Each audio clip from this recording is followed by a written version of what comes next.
Hey, it's Mistress Carrie, reporting for duty for episode number 3 of the Mistress Carrie podcast. This episode of the podcast is sponsored by Image Custom Designs. Now, for over 20 years, they have been in the rock and roll business right in Worcester, from full-on production to manufacturing of premium custom road cases for the touring industry. So if you have got a sensitive piece of electronic equipment, whether it be audio, video, some kind of cameras, computer, whatever it is, and you got to move it around a lot and you don't want it to get broken, Image Custom Designs can help you with that. But they have also pivoted in these times, and they are making the Northeast's best acrylic sneeze guards. You know, those giant clear screens that are taking over every countertop in front of every retail outlet that you go to?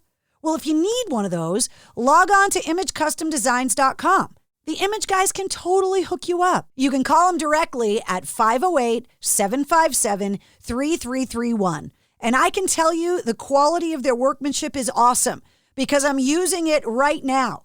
They built the foundation of MCHQ. So if you want to protect your workers in a retail space, or you need to move around some pretty badass electronic equipment and have it be protected, log on to imagecustomdesigns.com. This episode of the podcast is also sponsored by RPM Dynamics. Now, the owner and CEO, Jim Rose, and I have known each other for, I think, over 25 years. It hurts my brain to think about how long I've known this guy, back from my old roadie days. And I'll tell you, if you want to learn the definition of the word perfectionist, just look up Jim Rose. He's been in the business with over 30 plus years of experience in touring in the pro audio world. And he helped make MCHQ sound fantastic. And like I said before, it's labeled impeccably. Jim has built quality relationships and become friends with more people on the music side of production than you can even count. And it's because he gives 110%.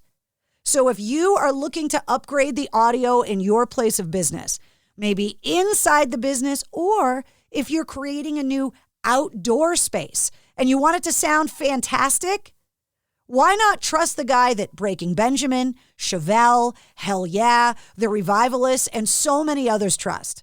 And that's Jim Rose at RPM Dynamics. You can find him online at rpmdynamics.com.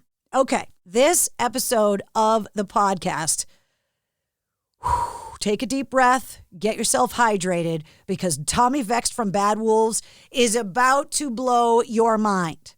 Now, I've known Tommy for a few years now, and Bad Wolves just in the last few years has taken over the rock world. Matter of fact, we talk about it in this episode. They're celebrating their 5th #1 rock song. They were supposed to be spending the summer with Stained and Disturbed, but that tour was, of course, postponed because of the coronavirus. And when we recorded this episode, the dates hadn't been announced for the rescheduled tour in 2021 yet. However, they've been announced now, and we'll go over all of that later. Tommy is an amazing guy that is not worried about what anyone thinks about him, and he definitely speaks his mind. So buckle up, Buttercup, because you're about to go on a ride with the one and only Tommy Vext from Bad Wolves.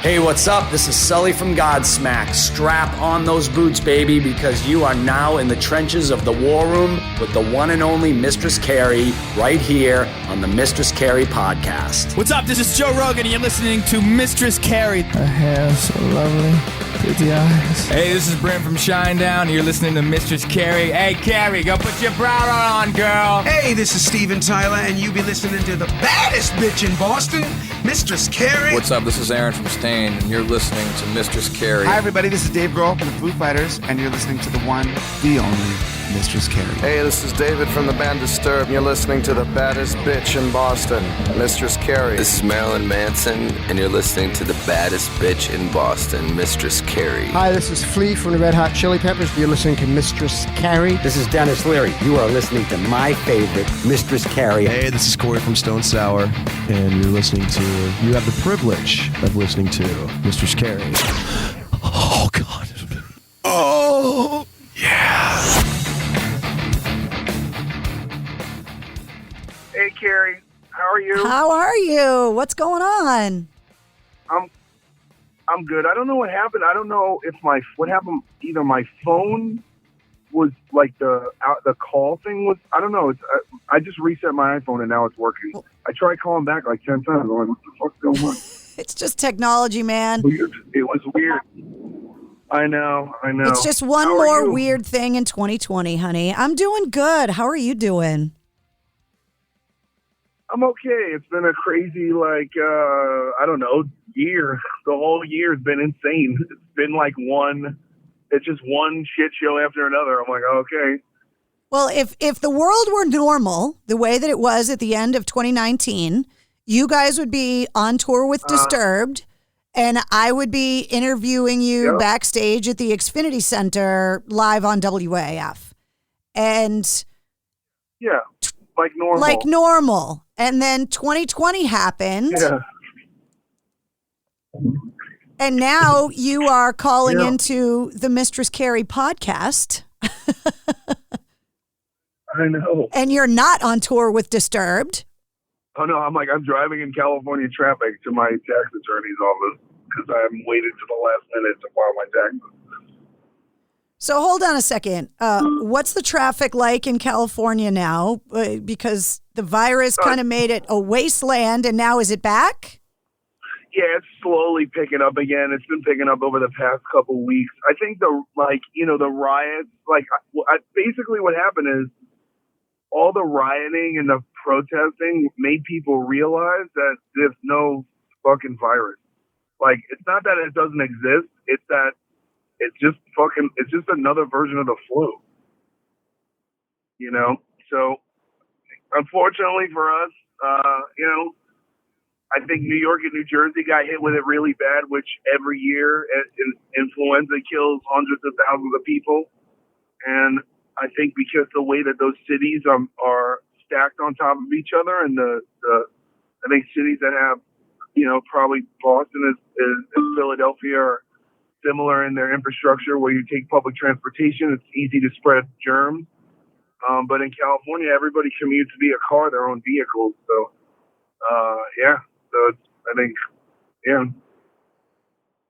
still trying to figure it out. Here you go again, saying controversial things. Hold on, I got to put my tinfoil hat on if we're going to start having these conversations, right? I mean, if you want, they probably. I mean, that's where I'm at. I'm like, what I see. The thing is, I perceive these things as this is real shit, and it should be discussed. It doesn't mean it's the truth, but it's like when they were trying to figure out why the sky was blue, I'm sure there was 1,000 different ideas until they figured out how to, how the rainbow spectrum worked and how, white light is broken down through prisms, and, that's what it is. It's like there are always theories until science proves things to be fact or fiction. Well, I think... But the fact that we're not allowed to have conversations about it is strange. Well, right now it's got to be a really hard time in the age of Twitter to be a scientist, because science is experiment after experiment after experiment over a long period of time, being able to prove evidence, looking at trends. And in 2020, in the age of social media, and we've got guys living in their mom's basement that are telling, career epidemiologists that they're stupid. Yeah, that's kind of ridiculous. Yeah, I don't really, I don't take it's the funny thing is I have my network of, I know scientists. I'm friends with oncologists and microbiologists, and it's the privilege of, I guess, being in the band, and having that network, because there are a lot of people who are, they know the bands. They're fans of the music. And so I don't really take my information from the news. I take it from doctors and scientists whom I know and trust. So I have a different perspective of things. Well, and now, based on the video hits of your marker video, it seems there's a lot of people that are taking their news from you. So welcome to the burden of being in the media? Well, they should. Well, nobody should.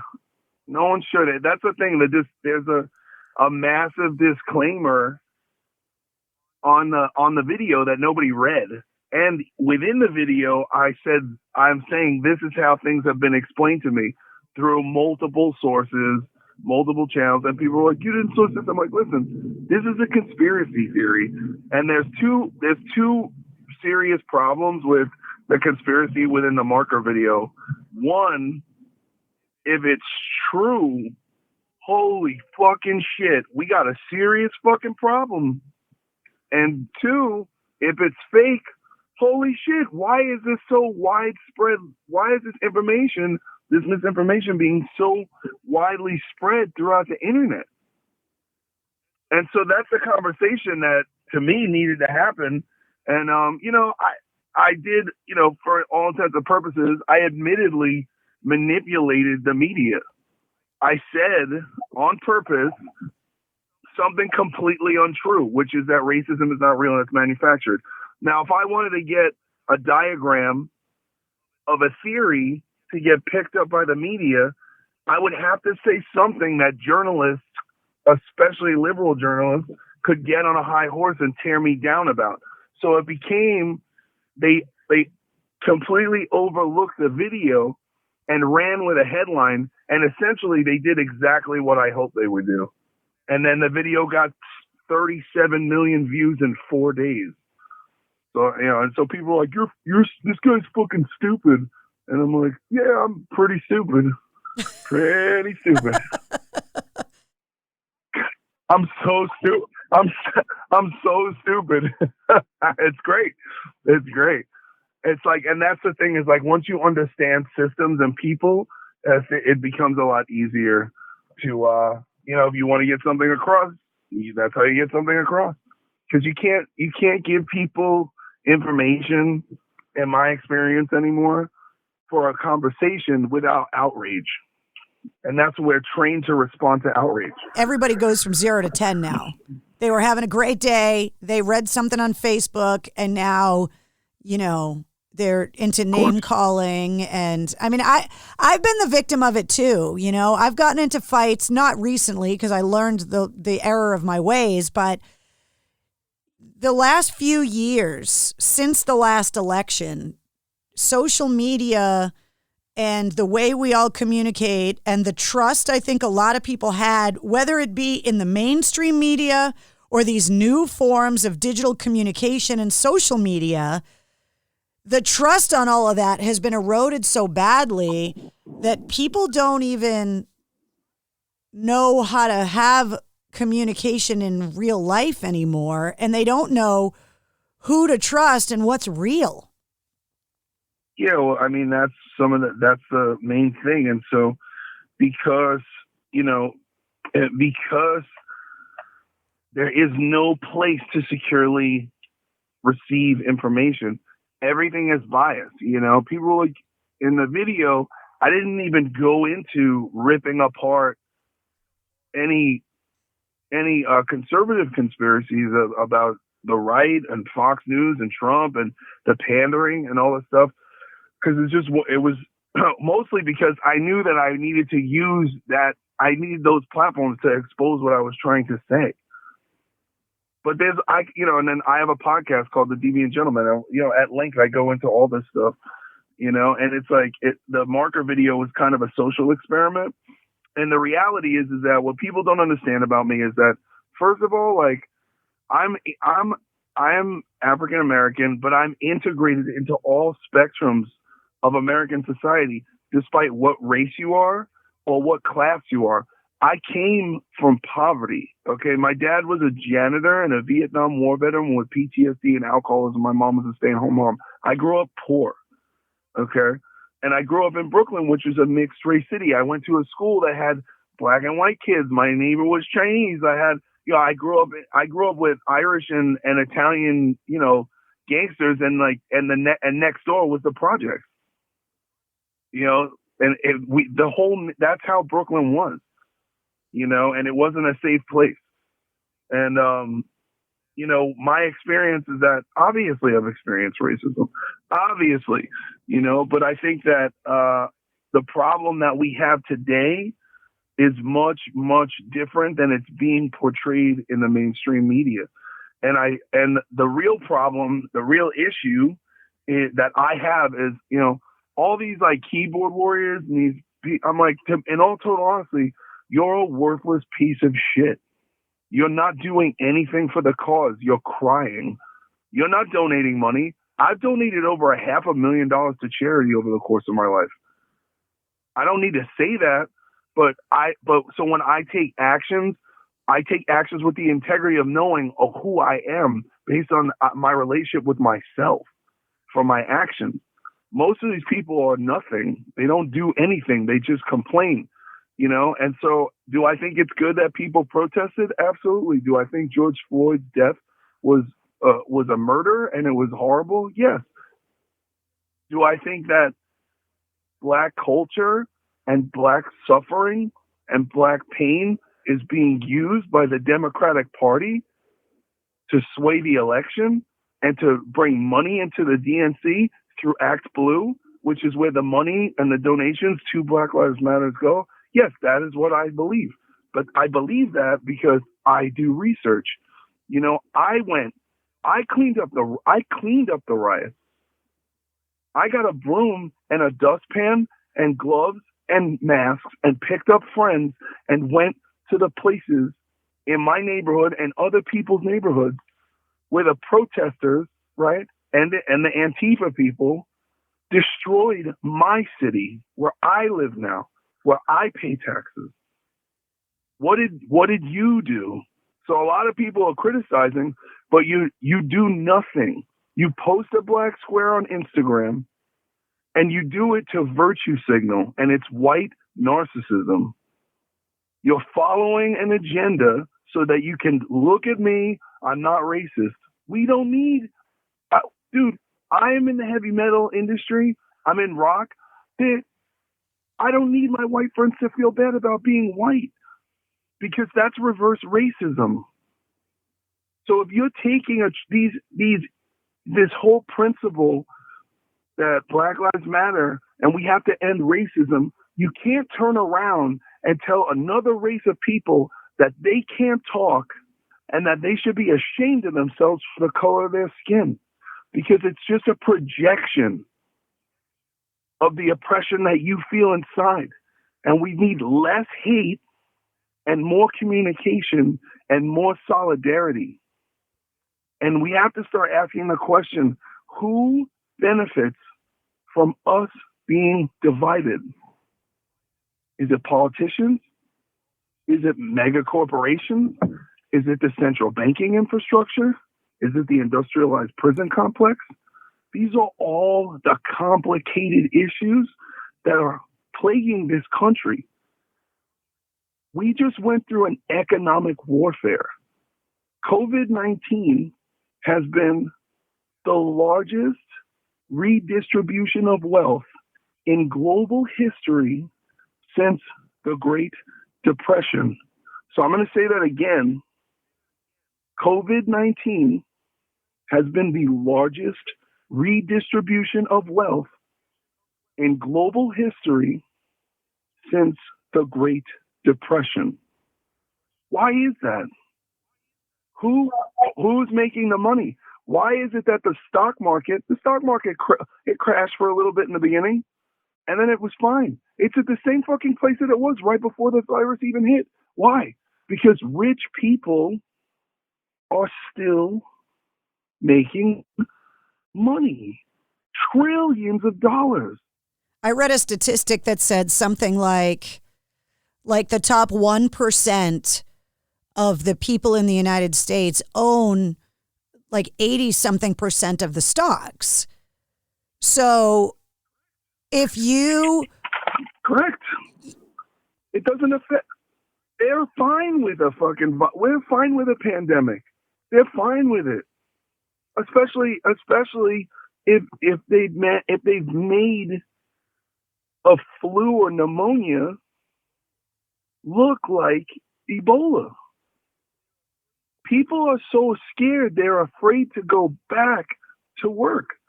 They have traumatized people. And let me explain something else. The psychology of the abuse and the gaslighting that the mainstream media is doing to the public has everything to do with riots and protesting, because you put people acquiesced to house arrest for months without you told us we couldn't have physical contact with each other. We're social human beings. People need 3 hugs a day to have a good mental health day. Suicide is the highest that it's been in decades. Drug overdose is the highest that it's been in decades. Well, one of the most interesting things that... Go ahead. So, of course... But, no, I'm listening. I'm long-winded. That's why I love you. Well, one of the hardest things about this entire situation, meaning COVID, and everything that's happened since George Floyd's murder, is that not everyone's experience is the same. Now, when it comes to COVID-19, being up here in Massachusetts, Boston got hit really hard. And I have a lot of friends that work in hospitals. Mm-hmm. My mom has been a career nurse for over 40 years. And if you talk to people that work in hospitals, they were scared to death, watching more death happen in those hospitals in the shortest amount of time in their careers. They were watching the lack of equipment and the lack of testing and no PPE and all of that. But then there were people on the other side of the country who were completely unaffected. So I think we have to remember that both of these realities can be true at the same time. But this is what I'm saying. So I am not saying the virus isn't real. I am not saying the virus is fake. I'm saying that there are literally, just like you were saying in Massachusetts, I have friends who are doctors and nurses in New York. I know 18 people in New York City who tested positive for COVID-19. Out of those 18 people, 6 was symptomatic, 2 had symptoms for more than 48 hours, and 1 was sick for 2 weeks. And the person who was sick for 2 weeks is an unhealthy person who parties and does drugs and drinks. So, additionally, a very close friend of mine who's been battling leukemia and was knowing he was going to die, died of leukemia, and his death certificate was redirected as died of COVID-19, which affected his last will and testament to his family and his estate. So there are, there's what the news says, there's conspiracy theories, and then there's first-person information. Now, I don't know the death rate of I don't know how much of the reassigning of death certificates is relative, because I know people who work in hospitals on the East Coast, and they say a lot of people are dying. But there are also nurses who work in Manhattan who have said the ventilating systems killed people and that they were not the proper ventilating systems for what they were dealing with. And that they were ruled deaths of COVID-19 in order to avoid mass lawsuits. So, and I don't know, again, this is I have no idea. And this is what I always tell people. I'm not a physician. I'm not a doctor. I speculate at best. So these things you have to take with a grain of salt when I say that. But I believe in the conversation being worth having, because I don't believe we can just, in the face of a mass pandemic that literally tumbled into riots and social unrest, there were millions of people in the streets all over cities across America rioting and protesting. Now, this was now 3 week, almost we're in the 4th week. COVID-19 has a 14-day incubation period.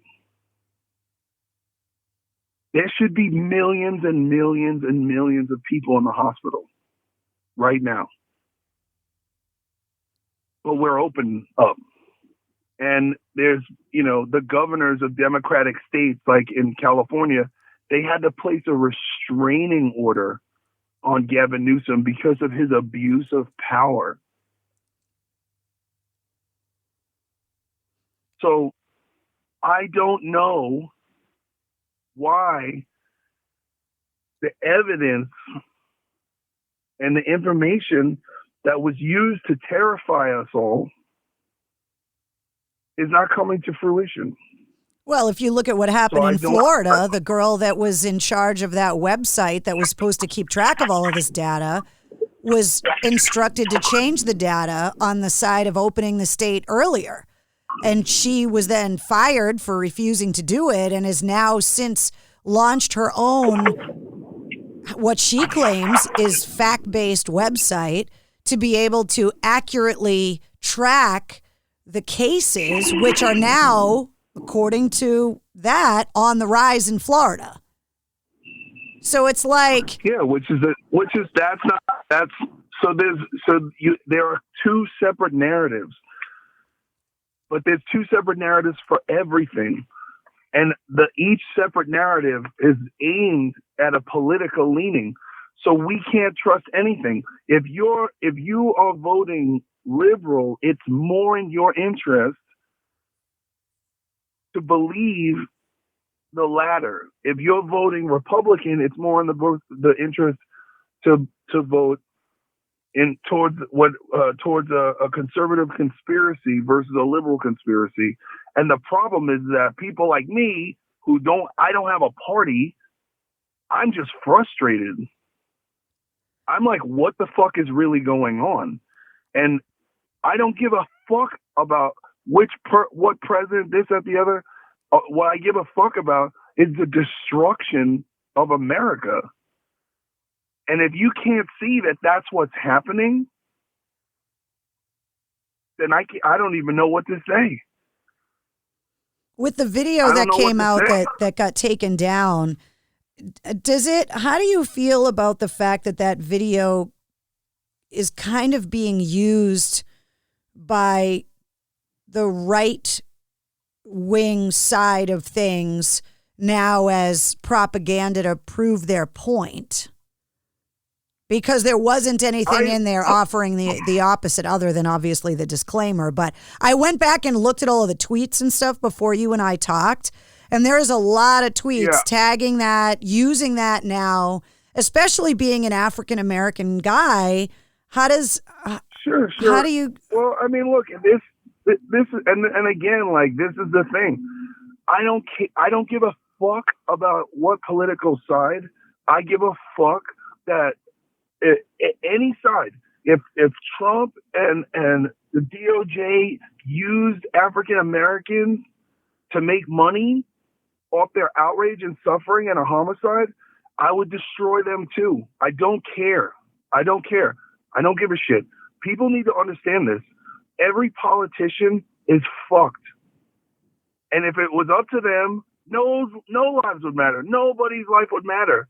If you are going to vote, you're going to vote for Biden, who in 1993 is put into effect in Delaware. I mean, dude, there's video of him he's the most racist, insane shit I've ever heard. And people defending Hillary Clinton, whose mentor was Robert Byrd, the Grand Dragon of the KKK. I'm like, and then people are like, well, Trump this. I'm like, I know. There's billions of dollars spent to show how much of an asshole Donald Trump is.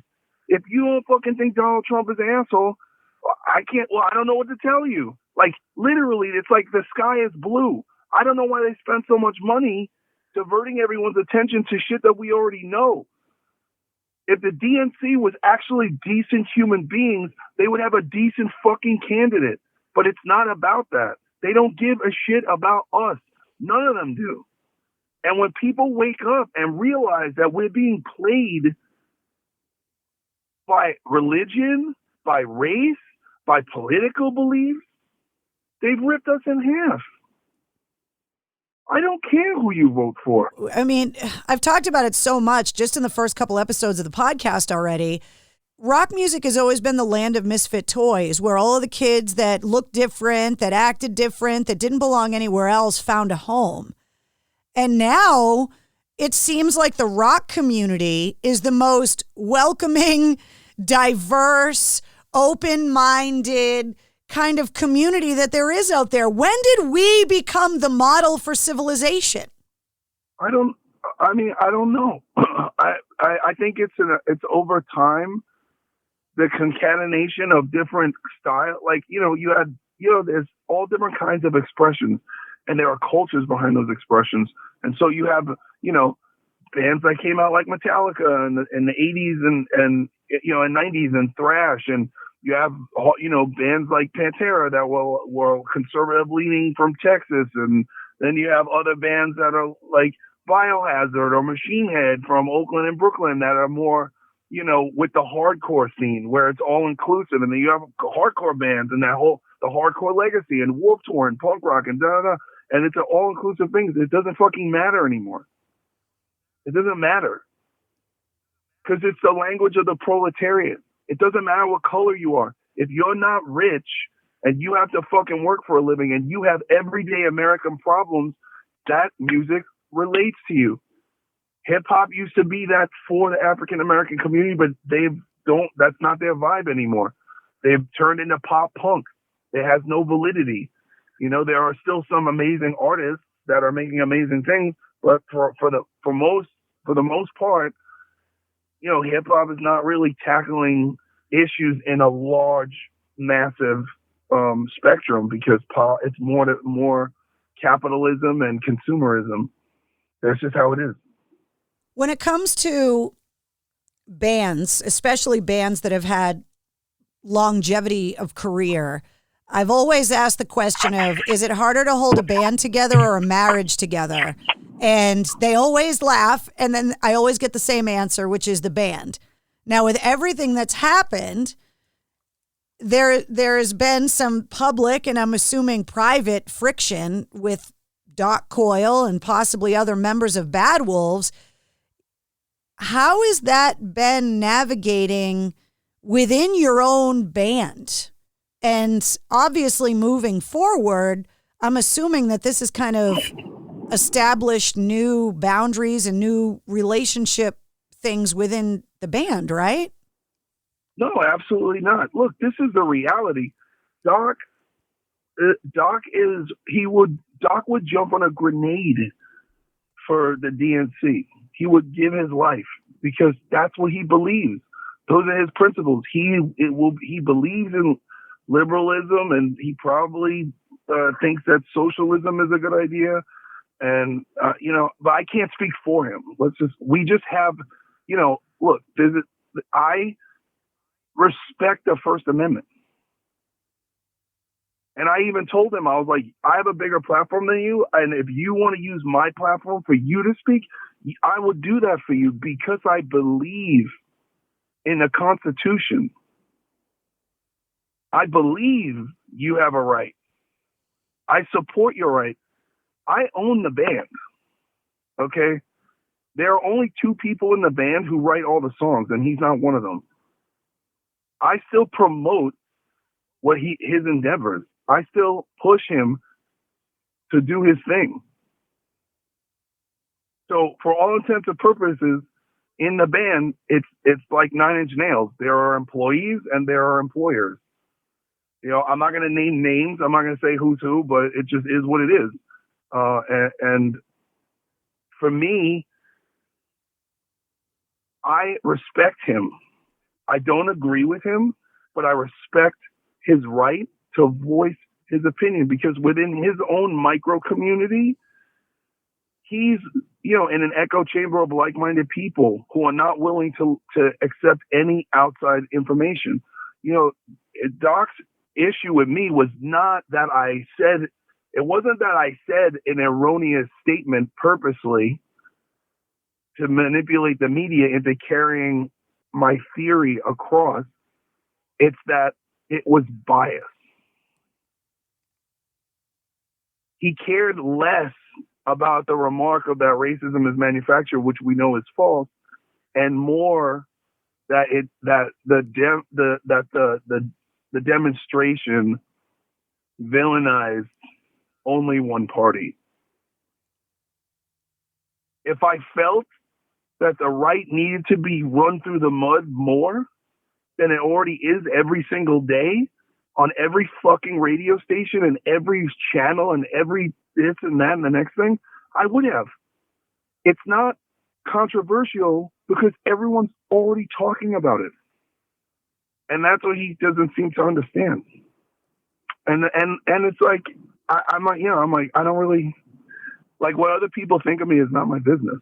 You know what I mean? I'm here to cut checks and tell the truth. I'm not invested in feelings. I would like to think that there's some unbelievable music that's going to come out of all of this from you and the band. Yeah. I mean, look, I have been so busy. I wrote a book. I wrote a biography. It's finished. And now, I'm now shopping a new book deal because the last one, because of the marker video, my book deal went out the window. So, it's like, I'm the one who, if I make a decision to say or do something that's not a popular opinion, especially in Hollywood, I'm the one who is taking a risk. I'm the one who is brave. I'm the one who is being a voice. It's very easy to just parrot everything that you see and hear that is decided within the community that we live in, the entertainment industry, as fact, because everyone's been silent. Everybody's silent. Nobody's saying anything. And what I will say is that at the end of the day, I've had, dozens of celebrities calling me, dozens of managers, dozens of artists, actors. It is incredible who call to say, thank you for putting that up. I'm not allowed to speak. Thank you for saying this. People are not allowed to say how they feel because of cancel culture and because of the masters and the gatekeepers. And that's just how it is. It just is what it is. And people hate Trump. People hate Trump so much, and they're so afraid that he's going to get reelected that they'll destroy your livelihood that you built 20 years. And trust me, I've been threatened in a way that you couldn't even possibly imagine the level of threats that I have received and how insidious what has been threatened to be taken away from me at so many different levels. But people don't realize I got murdered. Okay. I've been in real shit. And I'm just like, all right, cool. Like whatever. So decisions were made on behalf of everyone else's livelihood because I don't reserve the right to go rogue and terminate anybody else's ability to live. So sometimes being a man means you don't get to say or do the thing that you want because other people need to get what they have to get what they need to survive. There are so many complex questions, and it's so muddy, the waters now. And, the way that our political system is set up is that there are only two sides, unfortunately, or two polar opposite sides. And I've said so many times, there isn't a political party that wants me because my views, if you go down a checklist of issues, don't line up with either platform. And so I'm a man without a country. And there's so many of us. Correct. So what happens? Where does this go? And is the third party ever going to be something that's not somebody running on the weed ticket wearing a tie-dye shirt, like the Green Party? Like, is there ever going to be a common sense party or someone that speaks for, because I'm one of those independent voters that gets courted the week before the election. Neither party gives a shit about what I think the rest of the year, but a week before the election, I'm one of those independent voters, and they'll literally give me their soul if I'll vote on their side. Yeah. That's where I fall on the spectrum. You know, people. You know, it's like that's the other thing too. Is like people are not listening to each other. We've learned to write each other off. You know, it's the same thing with this white privilege phenomenon thing of like, if you have an opposing opinion, like, oh, you're white privilege. It's like, wait, what? What does that fucking mean? Wait, did I wake up and have wait, now white people are not allowed to say anything against this insanity? Dude, we were told, let me explain something to you. Influencers were highly recommended to not condemn the riot because we would be attacked for racism. Not on my watch. You can have a perfectly peaceful protest without destroying public property, people getting shot, cops being murdered, protesters getting murdered, burning down businesses, burning down the streets. You can get your point across without doing that. You know how I know? Because there were fucking thousands of protests before George Floyd was killed, and everyone was protesting the lockdowns, and they were all peaceful. It wasn't now televised. Those on the other side would say, but nothing changed. What didn't change? They want to defund the fucking police. Okay, you want to defund the police in Minneapolis because this happened in Minneapolis? All right, go ahead. Good luck with that. I don't live there. I don't know what it's like there. But I do know that I work with the police department in Los Angeles. I volunteer with these men. I go to schools and I teach high school kids anti-drug and alcohol policy. I talk to the lieutenant. We go to the gym together. These are men of all races and colors who are good, fine, decent men and women.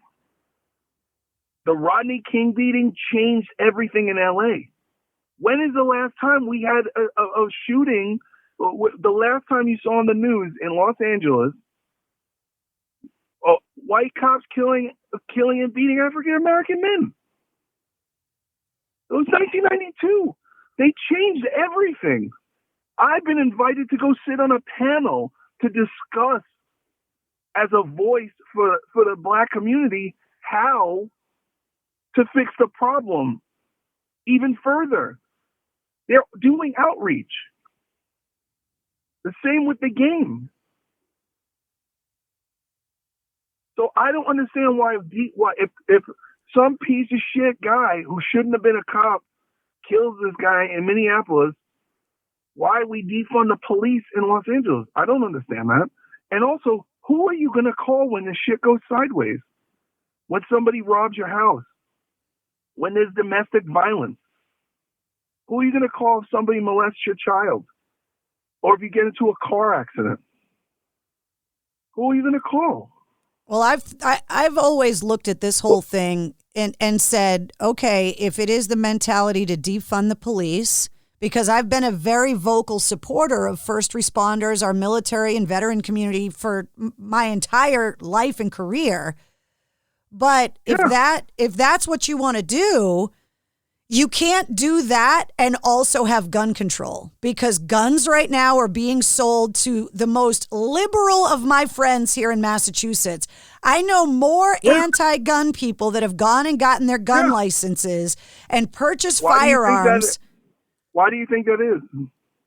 And you know what happens to people who don't know how to use guns when they get robbed? There is an 87% chance that your firearm will be used against you if you don't know how to operate it. It's a machine. It's a machine. You have to learn how to use it.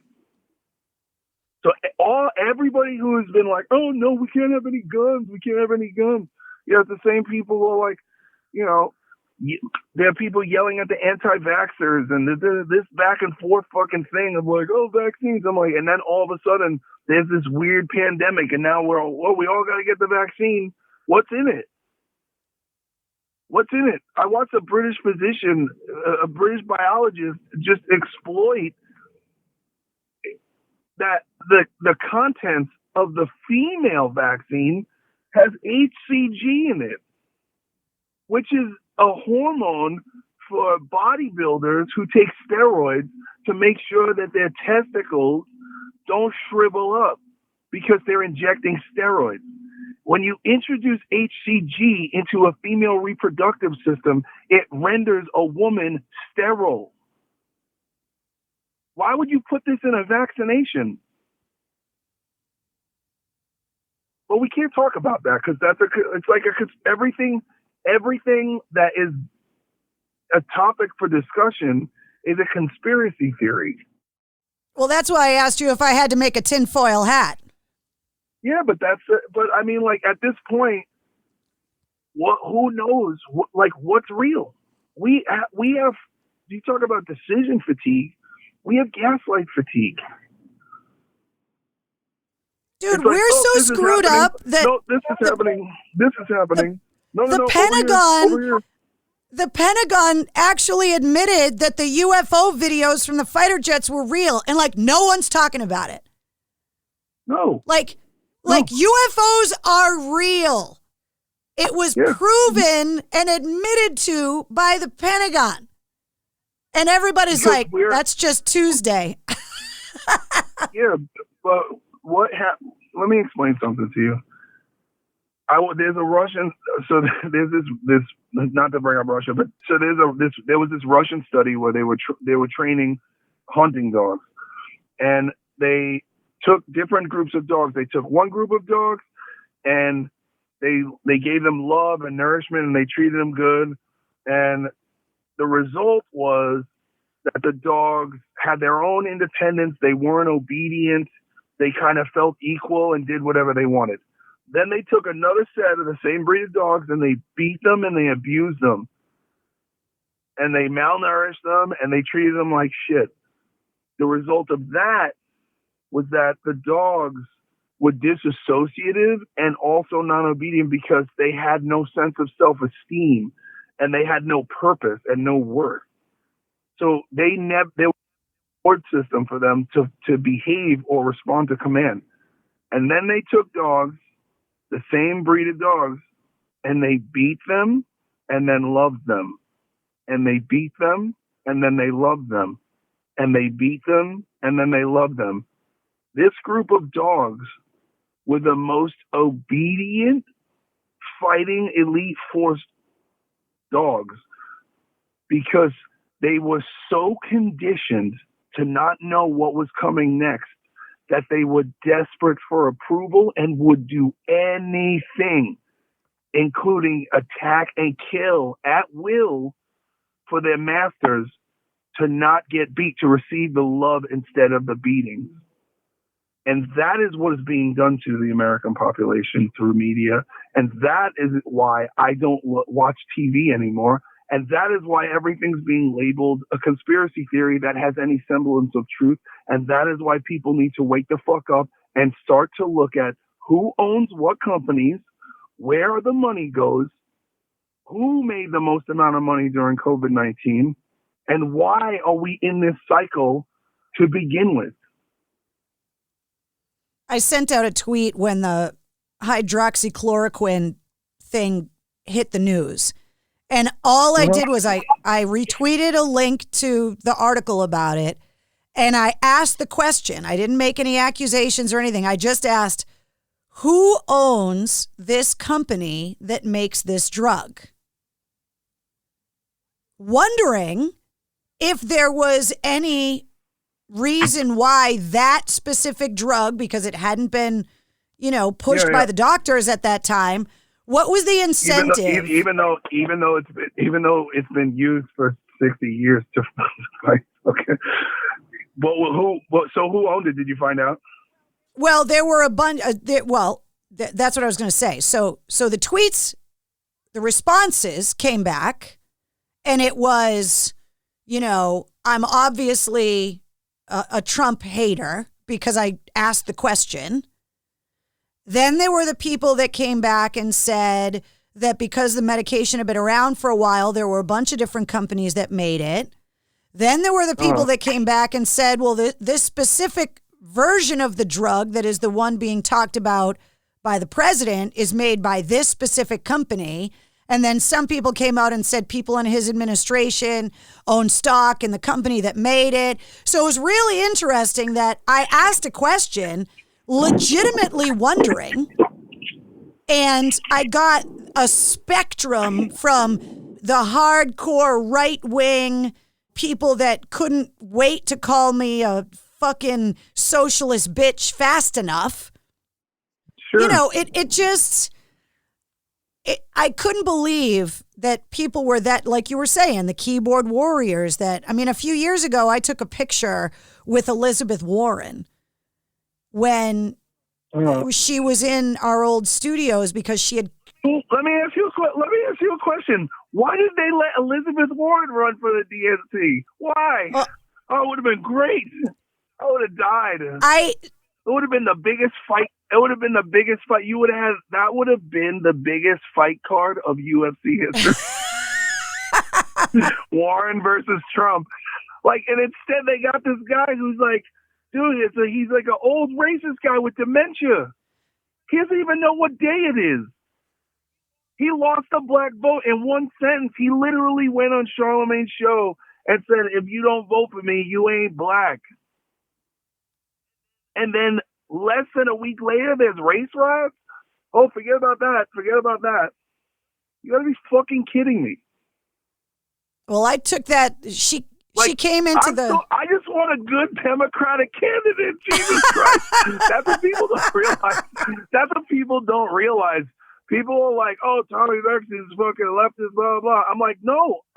I'm like, listen, fix this shit. Dude, if these people worked for me, they would have been fired years ago. The measurements of incompetence and ignorance, stupidity that's going on in this country, this is the best we can do? Come on. Well, I think part of the problem is that when you get to that level, just like, what we were talking about with, Twitter with the scientists, you are now being held to an improbable standard of perfection, and any mistake you have ever made in your life precludes you from service. It's going to get thrown at you. And so there's no one that's worthy of the job. That includes Trump too. Yeah, but the difference between him and everyone else is you got a bunch of goons. He doesn't care. What? He uses what I call the Eddie Murphy defense. Remember that part in Eddie Murphy Raw where he talks about the woman that saw her man walking out of that woman's house. She's like, I saw you. And he's like, wasn't me.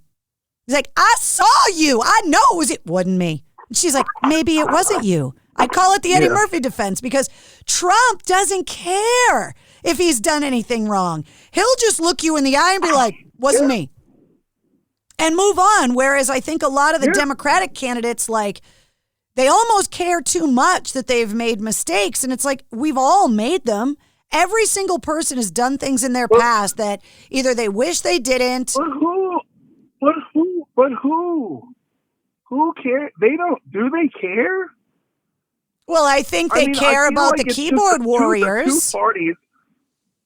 No, the two parties, their job, each party's job is to make the other one look like a pile of shit. Except both parties make themselves look ridiculous. They don't even need to campaign against each other. They just need to keep doing interviews, and we'll keep getting worse. Dude, if there was a fucking alien, I would vote for that motherfucker, bro. Well, dude, there are aliens. We just got to find them so we can vote for them. We know they're out there. The Pentagon confirmed it. Yeah.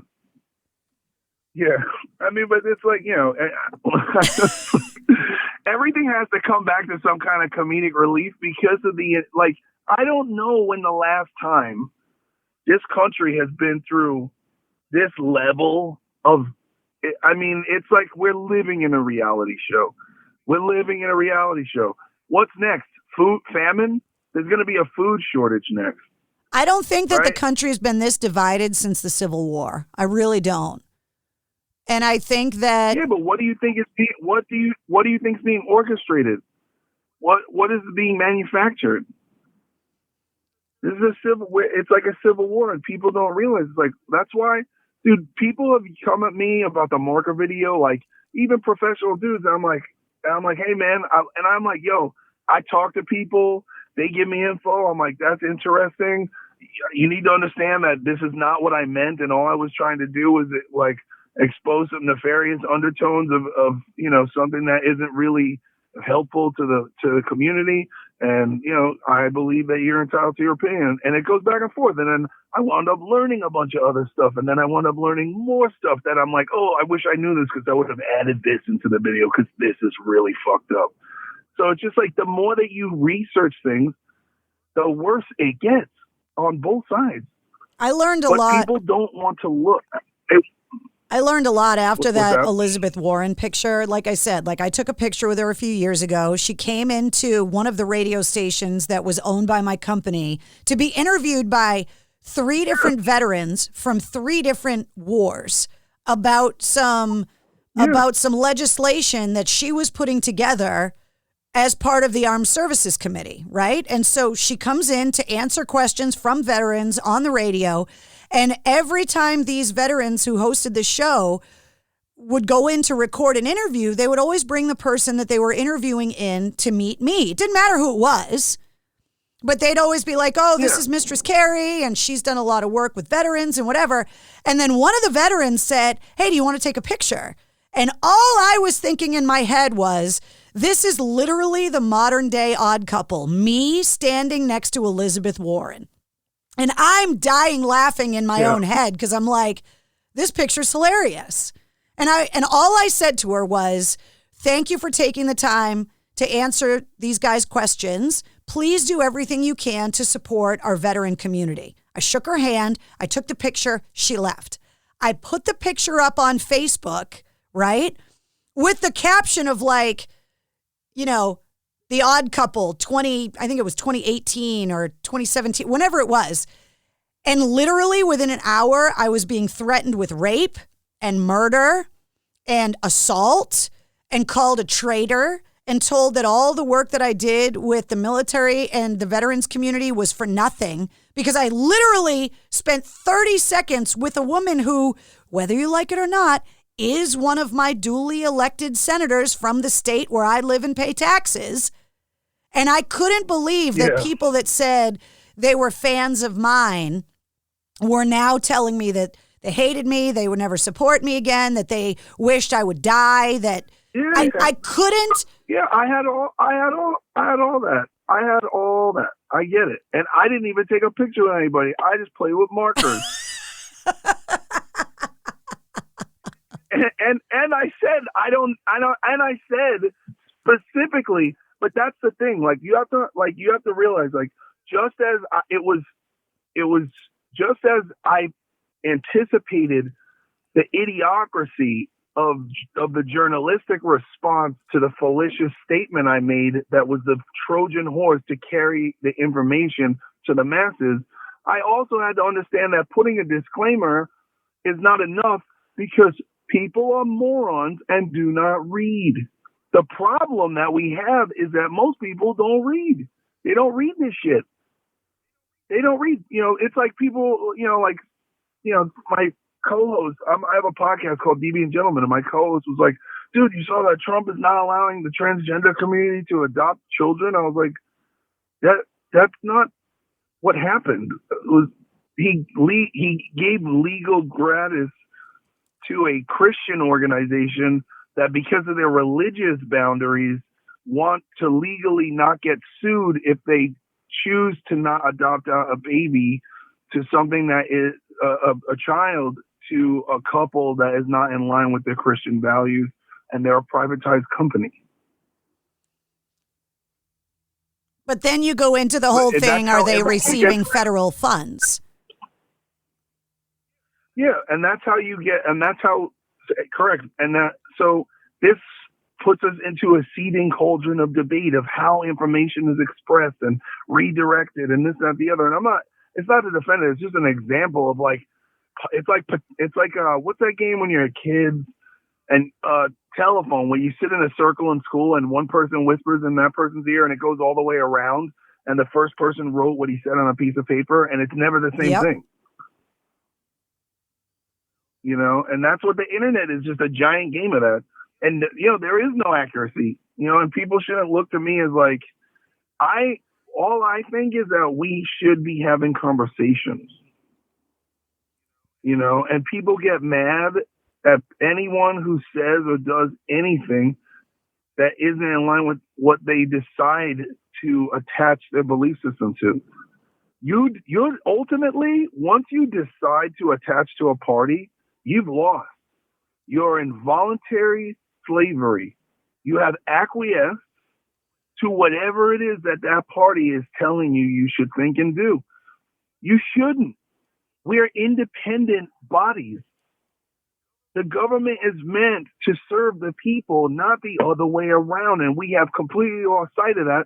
And people have attached themselves to political parties emotionally and religiously almost, because of identity politics and this mass manipulation. Listen, all these politicians are clowns. Let them get on the stage and do their juggling act, and we'll decide. Why the fuck are we fighting with each other? They have to impress us. They're supposed to show us. They're supposed to tell us, these are my policies, these are my views, this is why you should vote for me. Not us fighting with each other that you don't believe what I believe, so you should get raped and die. What are you, fucking out of your mind? Are you fucking crazy? You ever killed somebody? Half these people have never murdered somebody in their entire life. You're not capable of murder.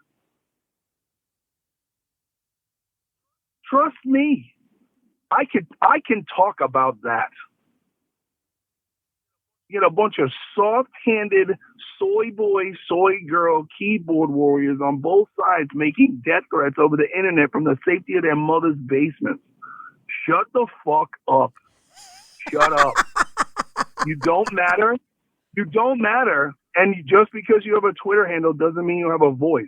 The reality is that all these fucking people who have not accomplished anything in their lives, they contribute the most minimal effort to society, want to tell people who have a platform how they should use their platform, right? And why is that? It's because you wish you had one, but you don't work hard and don't do anything to deserve a platform. You haven't accomplished anything, so therefore no one wants to listen to you. So the best thing you can do is try to tell someone who has actually accomplished something with their life how they should use their platform. Well, here's the news flash, sweetheart. No one gives a fuck what you think, and that this is a free country. And we're already in the process of losing our First Amendment, so we don't need more citizens. We already have the global technocracy dictating what is allowed to be seen, allowed to be read, allowed to be said, no matter what. So I don't need 12-year-old girls telling me I'm old enough to be your father. I might be your father. I don't need you kids. I don't need you kids telling me how I'm supposed to run my platform.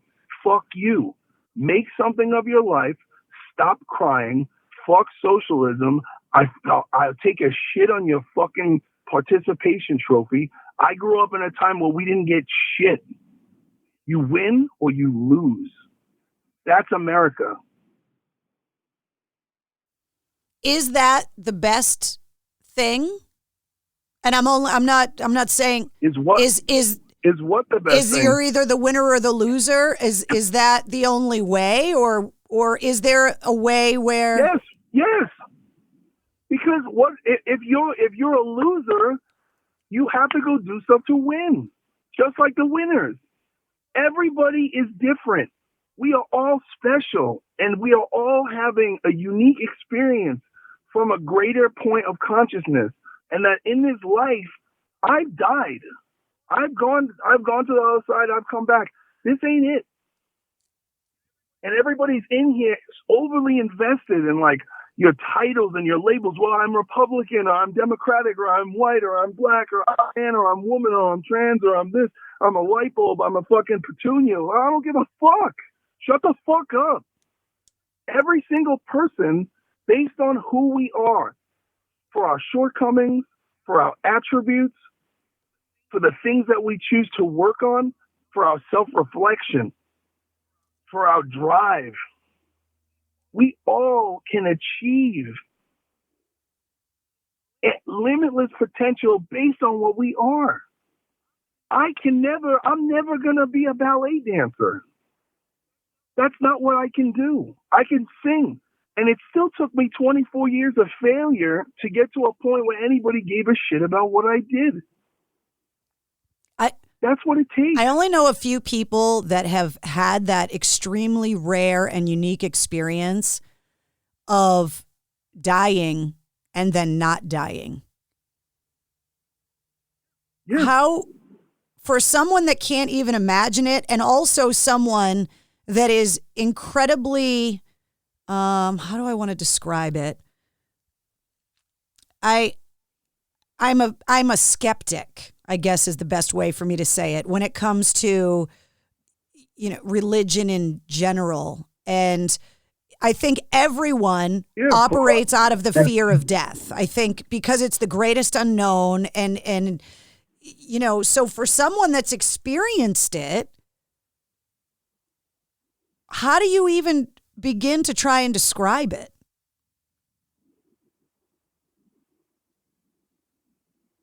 It's, well, when you're dead, you don't have a body. You realize that you've been alive for, I don't know, hundreds of thousands of years. You have existed. We have existed. We all exist. When you die, it's like being, that's why they say babies cry when they're born. I never really understood this, and this kind of spiritual advisor who went through a near-death experience, he's like, babies cry when they're born because as soon as they're born, they start to forget what they really are, and again, and have to like reintegrate into this three-dimensional reality. And it's fucking sad because you got to start all over again.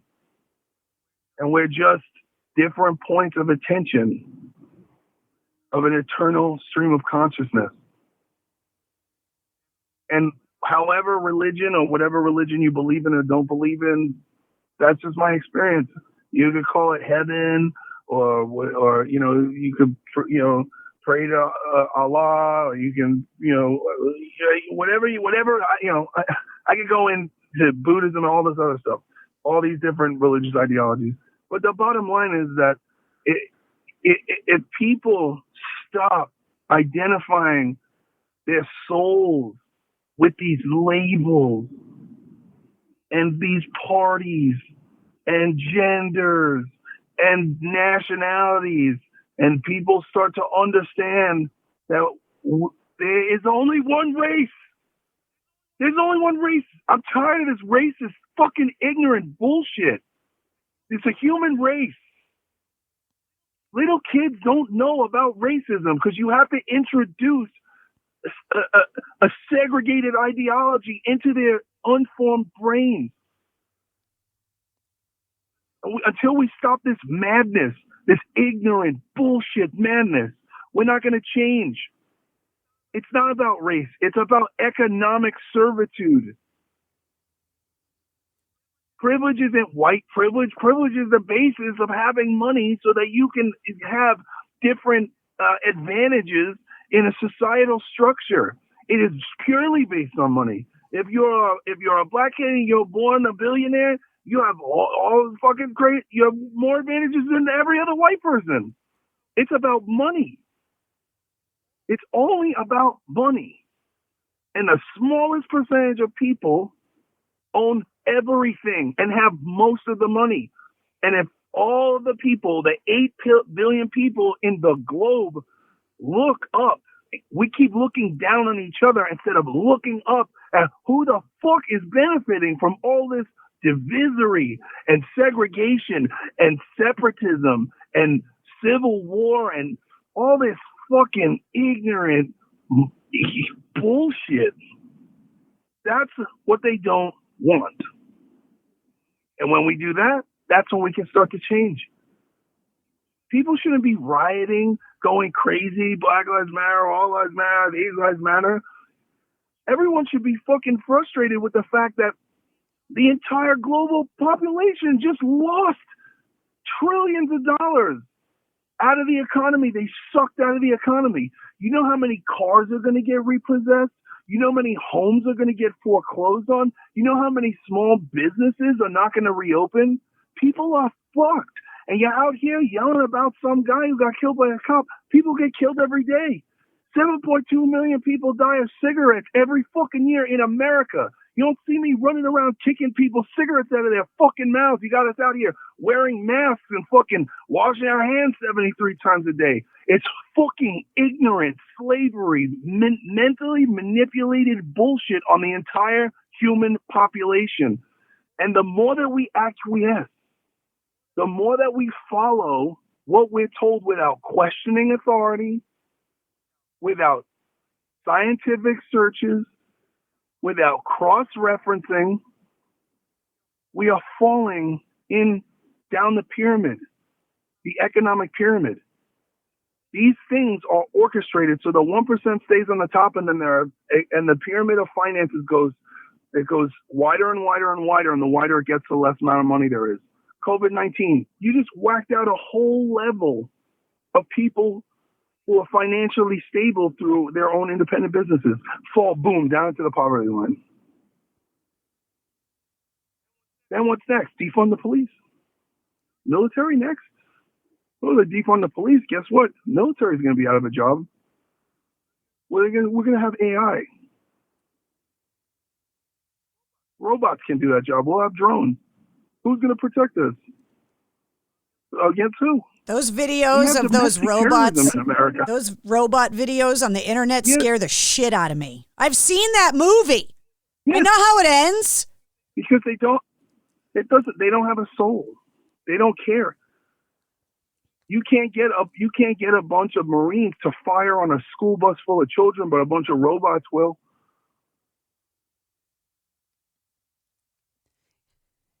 So the more that everybody continues to believe in this, Biden, Trump, fucking mouth-breathing idiots, you're missing the point. You know what we need right now more than anything is to be able to get together and go to concerts. Because I feel like there's so many of us that's our community. But why can't we? Why can't we not, though? Because we acquiesce. We listen. Oh, you can have 10,000 people burned down in the streets, but you can't have them go to a concert. You'll kill people. You're grandma killers. You're killing people. You're a murderer. Get the fuck out of here.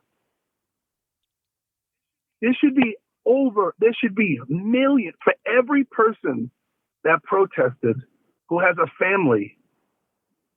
If anything that the CDC and the World Health Organization reported about coronavirus is true, there should be 5 times the amount of bodies in hospitals dying on respirators as we speak. We've been lied to. We've been manipulated. Our outrage has been redirected to serve certain political parties. And it's going to get worse. September 9th is going to be another thing, and it's going to keep getting more fucked up until the election. And if the election doesn't go the way that whoever wants it to go, that's pulling all this bullshit, there's going to be more bullshit. And bullshit is the new norm, and we're being slowly conditioned in 2020 for whatever's coming down the pipeline. And it's going to be a slow descent into, I don't know what. But as long as all the people keep fighting with each other and we keep arguing with each other instead of sharing information, just share information. Who cares what you think? Like, this is interesting. Bad stuff about Trump, bad stuff about Biden, bad stuff about the DOJ, bad stuff about the DNC. This is bad. Actually, if everybody stopped fighting about their political parties and accepted all the negative information about both sides, nobody would vote for them. It's so and true. we have to vote for a new party. So true. We would vote for a whole new party. We need a revolution in this country, and it's not going to be a civil war. It needs to be a peaceful act of refusal. We need a massive upset. But somebody has to stand up and be like, I'm going to run for president. I'm tired of this bullshit. We need a hero. We don't have one. Is it Tommy Vext, the dude with the tattoos on his face? Is it that guy? No, they'll kill me, dude. They already want me out of here, bro. I don't want that shit. That's why nobody does it, because no one wants to die. There are good, fine, decent men and women in politics who know the consequence of winning is totalitarian destruction. And there's just a lot of old rich people who own everything, and it's not enough for them. They need to own us too. They need to, they need to stay in power. And we're literally living in Star Wars. Star Wars is a fucking documentary. And the resistance is not the left or the right. It's the fucking us dumbass people stuck here like, what the fuck's going on? They're literally using us to fucking fight each other. We're Americans. Dude, America is not made great by political parties. America is made great by Americans. And I'm sick and tired of this idiotic ideology that whoever is sitting in the fucking White House is the definition of the integrity of every man, woman, and child that contributes to this society and freedom on the globe. What America stands for. This is a country that is founded on immigrants who come here from every other place in the world to escape tyranny and oppression, and we're going to allow ourselves to live under the rule of tyranny and oppression in the United fucking States? Suck my fucking dick. I would rather die.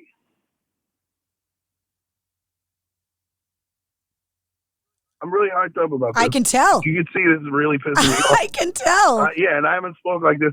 I have not. This is how I really feel. I'm tired of this. I can tell. I'm tired of it. I'm tired of the crybabies and the thumbsuckers and the bedwetters and the conspiracy theorists and the fucking the alt-right and the fucking far left and the Antifas and the fucking racists, the Nazis, and shut the fuck up. Wake up. Well, I think that's it's all over. When this whole if this whole shit if the country goes to shit, that's like pulling the emergency brake on the subway car during rush hour. You're gonna pull the brake, we're all gonna fall. Somebody might die.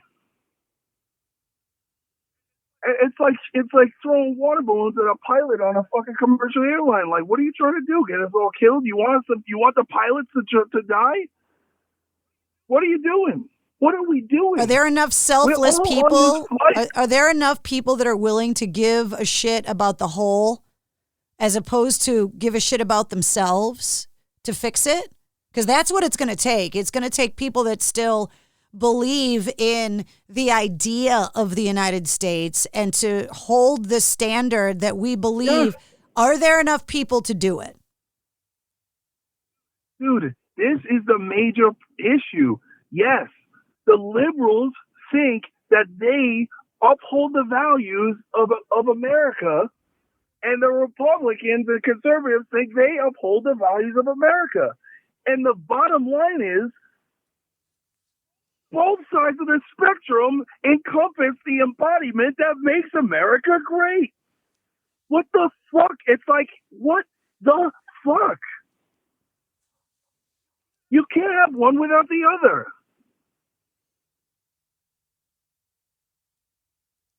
The fact that opposing opinions exist means we can't live in a totalitarian communist dictatorship.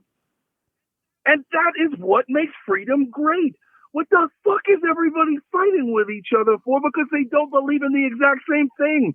Move to China. You're not even allowed to think. That's what you want? Then move to China. Go to Russia. Most of these motherfuckers have never been outside the United States. You don't even know what you have. You have American privilege. We're all fighting with each other. Oh, fucking this person did that. This. We're fucked. They're making money off of us, all of us, not just Black Lives Matter, white lives, Asian lives, Chinese lives, fucking Indian American lives, Native American people. Those are the most disenfranchised people in this country, the people who were here first. And we're all fighting. It's always been Stop listening to interesting this talking shit. to musicians because they're so well traveled. And the perspective of people that have spent their entire career traveling the globe, you really do get a sense. I mean, just from my trips overseas, you know, standing there in the middle of Afghanistan or in Iraq as a purple-haired American female journalist, I was very aware very quickly that I had already won Powerball being born in the United States when I was, because I could have very easily been born that little girl in Iraq, and where would my life be right now? Dude, people suffer from American privilege. You know what Black lives don't matter? In Libya, you could buy a black person for $200 fucking, a slave.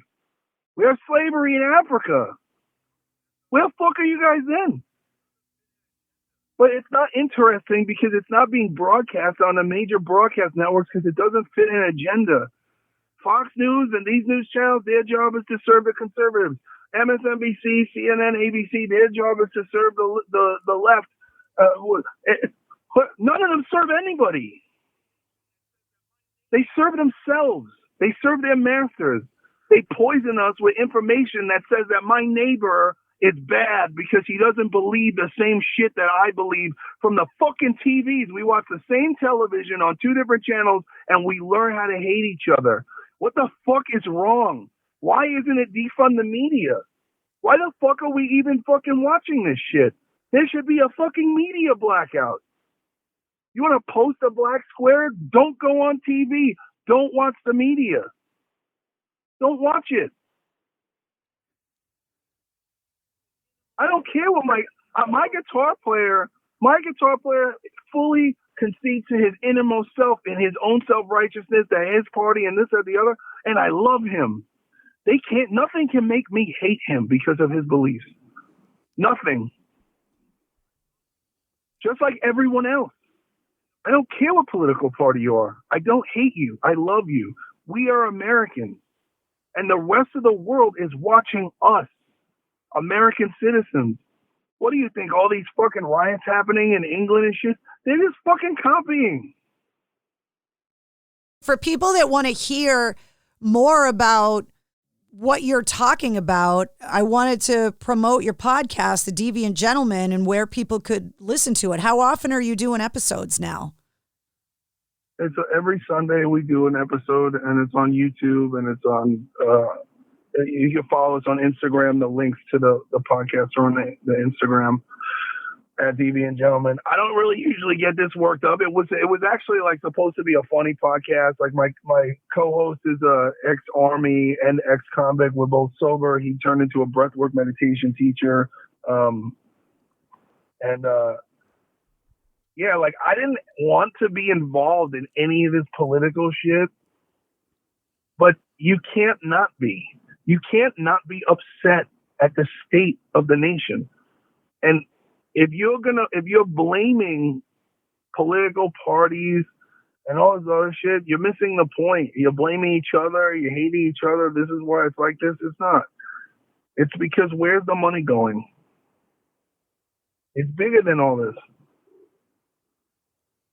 Well, I knew the day that I met you, that the first time we sat down and talked, when we became best friends that day, I knew I knew that you were going to be a person in my life that I was always going to know that when I had time to sit down and talk to you, that it's very rare in this world that you find someone that is just so comfortable in their own skin and so open and honest and truthful about who they are and what they believe. You know, people can say a lot of things about you, but what they can't say, about you, like good, bad, whatever, but no one can ever say that you're not real and that you are not honest and that you are not truthful and completely at home in your own skin. The things that you and I have talked about in previous interviews at my old job, and the things that, I know are going to be in this book when you get it published, your life story is miraculous. And your opinions come from a life that has had so much experience crammed into so few years as compared to some people that are older, that it's taken more years of life to kind of have the experiences that you have. You've seen a lot of shit, Tommy. Well, I appreciate it. I don't think about that stuff. I think about life. I live my life one day at a time. And, I'm somebody like, the United States of America is going to be the husband or wife that you don't appreciate till you lose it. And it's about to be lost. And if you don't realize that, it's time to wake up. We're losing the most important relationship that we've ever known during the privilege of being alive in this country. I think there's a lot of people that are going to experience a lot of loss coming out of, I can only imagine, you want to talk about rich, I can only imagine how much divorce attorneys are going to make by the end of this year once people get out of their houses, between the political debates through this election cycle and being stuck in the house with people that they realize they don't want to be married to anymore. The divorce rates from 2020 are going to be astronomical because people just... Sure. And then you look at it from a greater scale and you say, if the destruction of it starts at home, if your foundation of your own family is degrading, then it only gets worse from there. And what you're talking about with what's happening in the United States right now. And I've spent a lot of time looking at different countries to try and find an example of who does it better or what the best. All right, well, if this isn't right, then what is right? Who is doing it the right way? And every single example, from the most North Korea dictatorship to the most liberal of Scandinavian nations, and they all have fucked up this thing called humanity in one way, shape, or form. You know what I mean? Yep. And all we can do is try to affect it, at least in our general circle, and try to fix it in your own, the people that you're around, to help those in your community, to be there for your family and your loved ones. And to, I guess it's that saying about eating the elephant. How do you eat the elephant? One bite at a time. I feel like the only way to kind of climb out of this chasm is to start small and just start looking around at the people that you are around every day and be like, I love you. I want to be there for you. I support you. How can I help you? And that's kind of the only way we're going to dig out of this as a country, is to start helping each other on a daily basis in our own neighborhoods, homes, and communities. Well, I live that. I know you do. That's the only piece. But I can attest that that's the only piece you're going to find. It's the only piece. Call your friends. Call your neighbors. Don't be too proud to say that you're sorry. If somebody is too sensitive and you feel like they're being a pussy, you don't have to tell them that. It's okay. If somebody says something that makes you feel triggered and hurt, you don't have to tell them. You could just deal with your own feelings. It's okay. It'll pass. Emotions, just like this conversation, as you can see, my emotions, they're like weather. The storm passes.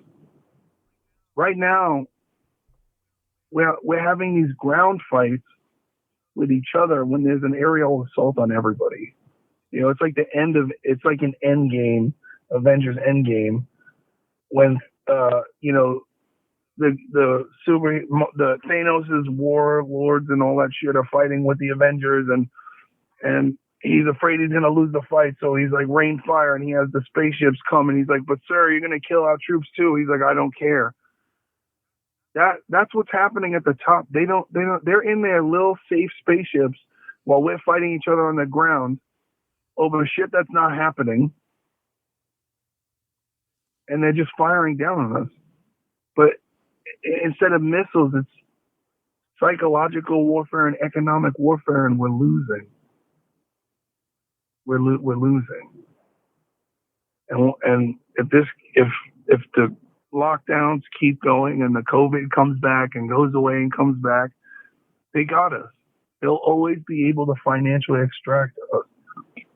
If COVID comes back, there should be no rent. Food should be free. Government orders, government regulated, free everything.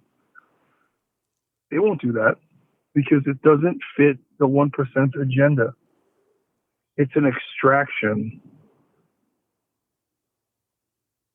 Well, I am so grateful for your openness and your honesty to be unfiltered, because it might be jarring for some people and it might be a pep rally for other people, but it's one of those things where it's so rare right now that when you talk to somebody that they're like, look, fuck it. This is how I feel.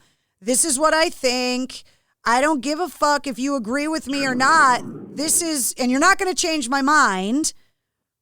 And if you do want to, that's not what I'm saying. I'm not saying that. I'm not saying no one's going to change my mind, because I'm constantly inviting outside information. Well, no, that's what I was saying. That if you are going to change my mind, you better come with facts, and you better come with evidence, and you better come with a great argument, and then prove me wrong, and I'll admit that I'm wrong, because you've been very open about being able to say that too.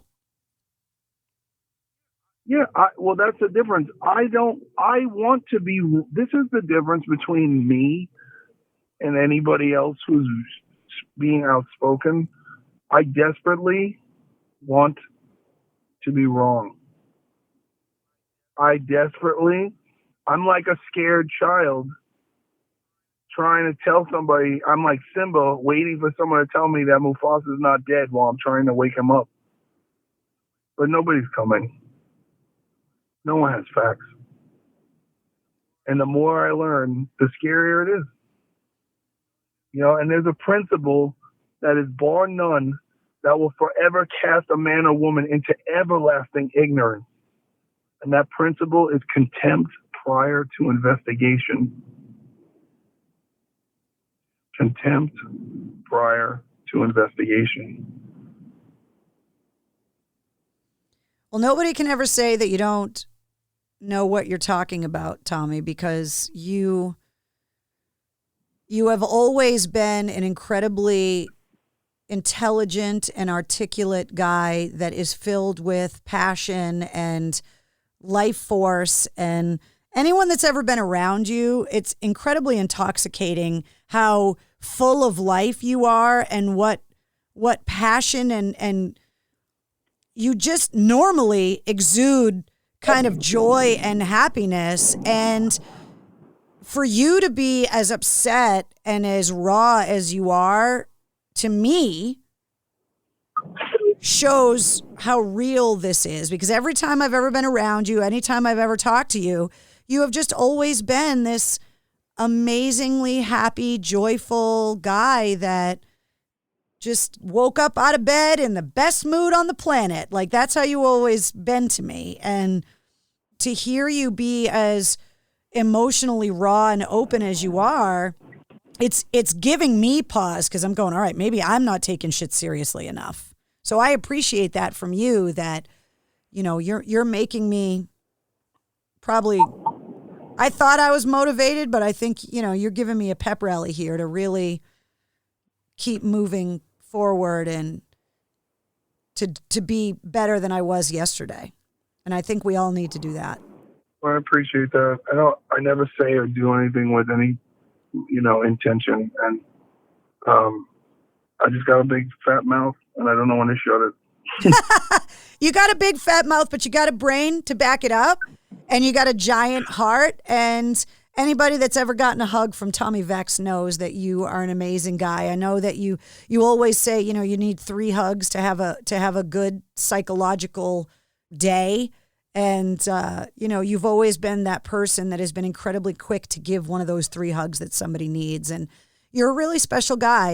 And I haven't known you that long, but I know that your heart is in the right place. And I know that a lot of the things that you're saying are coming out of caring and empathy for other people, that it's not for your own benefit, is that you're looking out for your community and your country as a whole. And that's where it all comes from. And if it's coming from a place like that, then you can't ask for anything else from a person than to give that much of a shit. You give a big shit, Tommy Vext. I appreciate that. Thank you. That would be less funny if I didn't just come from my proctologist. Everything okay down there? Are you good? I'm just kidding. I couldn't resist the opportunity. I know. At some point, we have to be able to try and laugh and crack a smile, because otherwise we'll just never get out of bed to fight the good fight. Yeah. I mean, it just is what it is. You know what I mean? It's like... It seems ridiculous that I should congratulate you on your 5th consecutive #1 song right now. But that's a huge life accomplishment. That's huge for you and the band. Congratulations. Well, thank you. It's a really important song to me. And, I think there's a massive opioid crisis in this country. And, more people died of opioid and heroin overdoses in the past 2 years than the entire Vietnam War. And it's not talked about.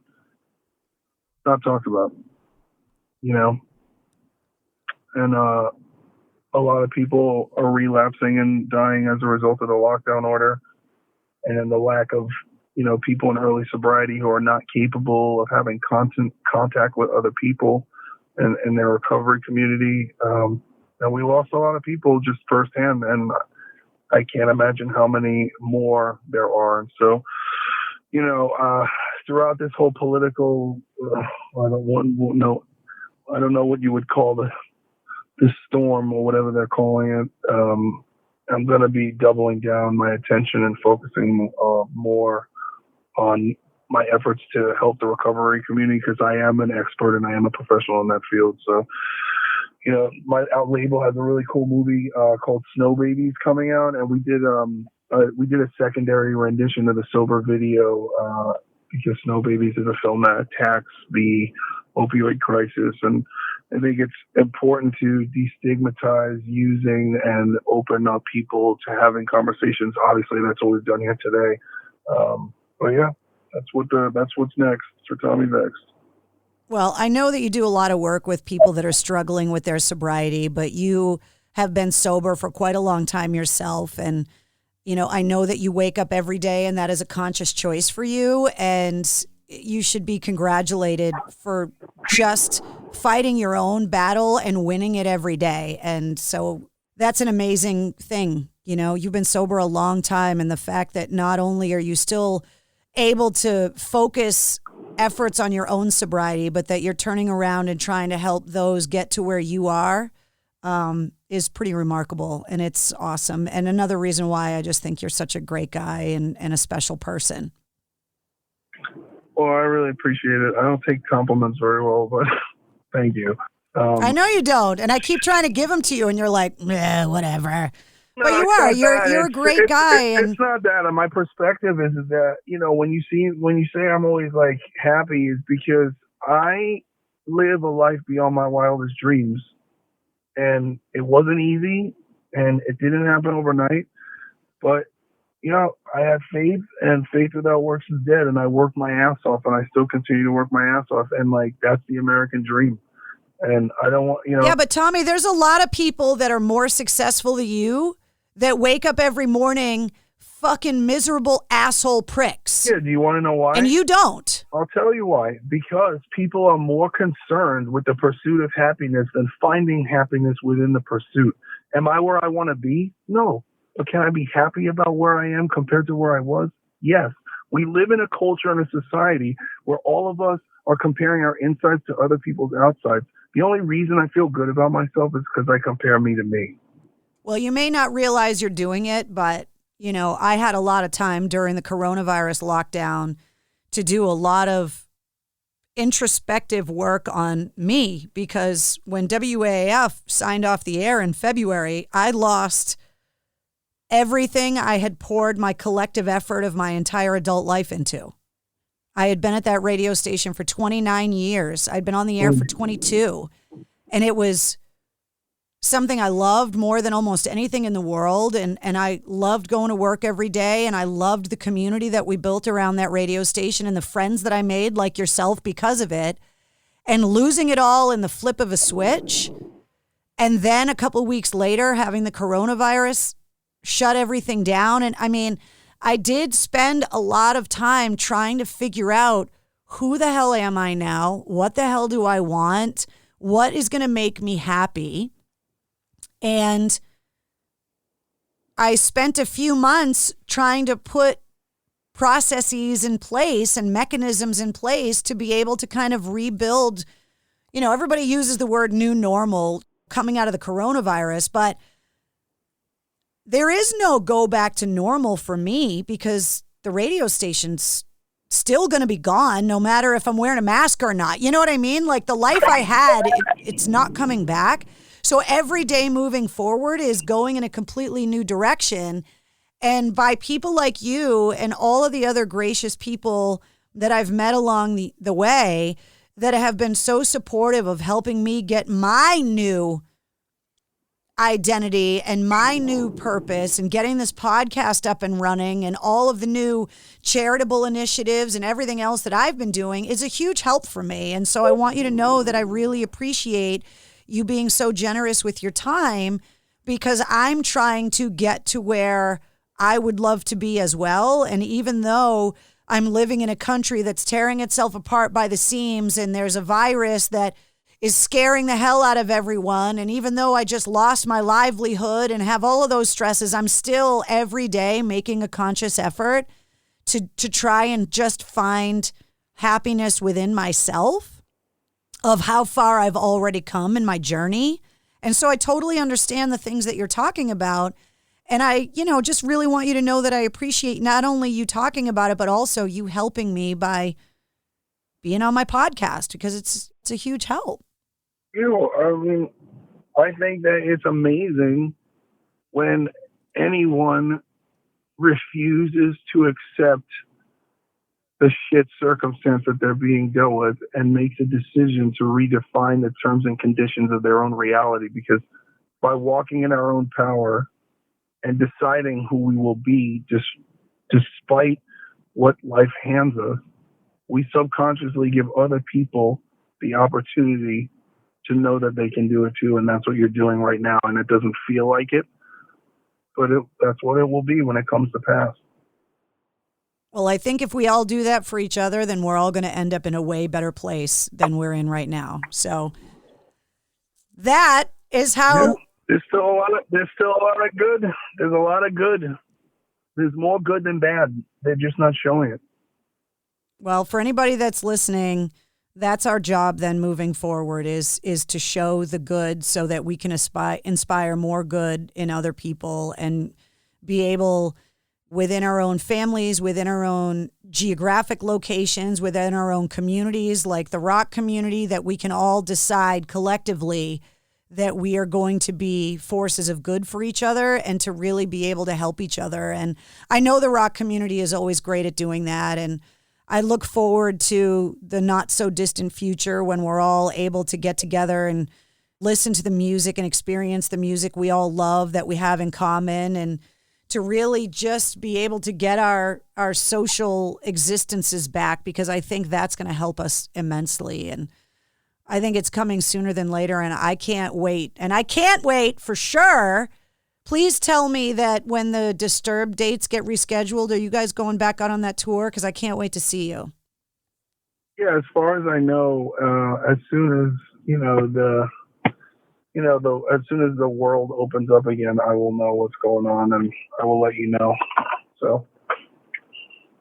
Well, I can't wait to see you. I love you so much. I know that you are filled with passion, and some people may not understand you, but I just think you're an incredibly special guy that is true to who you are. And that is a rare thing in this world, and it's a very good thing, and we should all aspire to be more true to ourselves. And I think if we all do that, we'll end up in a better place.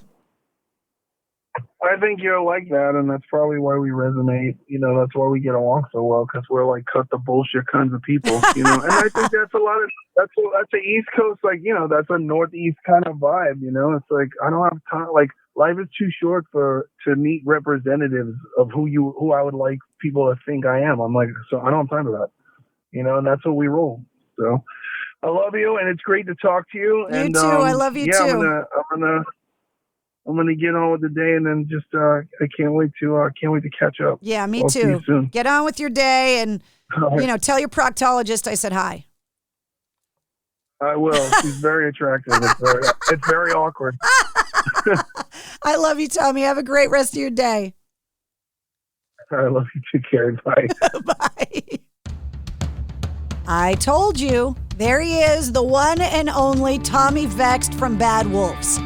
Now, that Disturbed tour that they were supposed to be on this year has been rescheduled with Stained, and they got a couple New England shows scheduled. Yeah, we're talking about July of 2021. You can see him at the Xfinity Center in Mansfield, Mass. on July 23rd, and the Xfinity Center in Hartford, Connecticut on July 24th. If you want to find out more about the band, go to badwolvesnation.com, and if you want to check out the music, as there is with every episode of the Mistress Carrie podcast, there's a corresponding playlist that is linked in the description of this podcast. I want to make sure you got a soundtrack for every episode. Thank you so much for listening. And I got to say hello to everybody that's found the podcast around the world. Not only here in the United States, but in the UK, France, Canada, Germany, the Ukraine, Netherlands, Brazil, Poland, Portugal, Japan, Australia, China, New Zealand, and more. You can find me on social at Mistress Carrie on Twitter and YouTube, and on Facebook and Instagram at Mistress Carrie WAF. And you can hang out with me on my Facebook page every Tuesday night at 8:30 for a cocktail in the war room. A huge thanks to Image Custom Designs and RPM Dynamics for sponsoring this episode of the podcast. And of course, huge thanks to Tommy Vext from Bad Wolves. To celebrate joining Pantheon Podcasts, Rock Camp, the podcast, the official podcast of Rock and Roll Fantasy Camp, is giving away a guitar signed by Mike Portnoy of Dream Theater, Marty Friedman, formerly of Megadeth, and legendary shredder Zakk Wylde, plus our rockstar counselors like Vinny Appice, Monty Pittman, and more. To enter to win, simply follow, rate, and review our podcast on your preferred platform, and that's all you have to do. For more information, go to rockcamp.com/podcast.